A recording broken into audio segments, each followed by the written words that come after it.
भयानक भूतनी की कहानी। समय की बात है, एक प्राचीन गांव था जिसका नाम था धनपुर। धनपुर चारों तरफ से घने जंगलों से घिरा हुआ था और उसकी प्राकृतिक सुंदरता के बावजूद वहां एक भयानक रहस्य छिपा हुआ था जो लोगों के मन में भय पैदा करता था। यह रहस्य था एक भूतनी की कहानी जिसने गांव के हर कोने में खलबली मचा रखी थी। गांव के बुजुर्गों के अनुसार यह भूतनी बहुत समय पहले गांव में एक लड़की थी जिसका नाम था माया। माया एक सुंदर, हंसमुख और संवेदनशील लड़की थी। उसकी शादी गांव के सबसे प्रतिष्ठित परिवार में तय हुई थी, लेकिन एक दुष्ट ताकत ने उसकी खुशियों को तबाह कर दिया।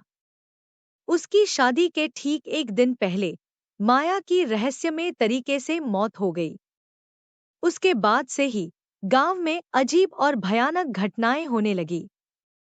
लोग कहते थे कि रात में उन्होंने माया की आत्मा को देखा है, एक भूतनी के रूप में। लोग कहते थे कि चांदनी रात में एक सफेद साड़ी पहने, लंबे काले बालों वाली स्त्री गांव के चारों तरफ मंडराती है। उसकी आंखें चमकती हैं और उसके चेहरे पर एक गहरी उदासी दिखती है। गांव के पुजारी पंडित हरिहरनाथ ने बताया, मैंने खुद माया की आत्मा को देखा है। उसकी आंखों में गहरी उदासी और दर्द दिखता है। गांव के कुछ साहसी युवकों ने एक बार उस आत्मा से मिलकर सच्चाई जानने की ठानी। एक रात जब चांदनी अपनी पूरी रोशनी फैला रही थी, ये युवक उस जगह पहुंचे जहां माया की आत्मा अक्सर देखी जाती थी। वे उस जगह पहुंचे और आवाज दी, माया, हमें बताओ तुम क्या चाहती हो। अचानक ही माया की आत्मा प्रकट हुई। उसकी आंखों में आंसू थे और उसने कहा, मेरी आत्मा को शांति नहीं मिली है, मुझे न्याय चाहिए।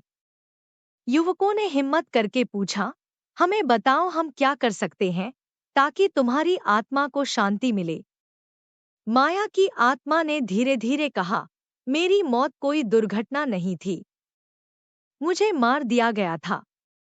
मेरी आत्मा को तभी शांति मिलेगी जब मेरा हत्यारा सजा पाएगा। युवकों ने माया की बातों को गांव के बुजुर्गों और अध्यक्ष को बताया। सभी ने मिलकर जांच का फैसला किया और सच्चाई सामने आई। माया की हत्या उसके ही परिवार के सदस्य ने की थी, जो उसकी संपत्ति हड़पना चाहता था। गांव वालों ने पुलिस को सारी हकीकत बताई और हत्यारे को गिरफ्तार कराया गया। माया की आत्मा को आखिरकार न्याय मिला और वह अपने शांति के निवास की ओर चली गई। उसके बाद से गांव में भूतनी की घटनाएं और उसके प्रकट होने की खबरें आनी बंद हो गईं। गांव के लोग फिर से अपने सामान्य जीवन में लौट आए। इस प्रकार भूतनी की कहानी ने लोगों को सत्य और न्याय की शक्ति दिखाई।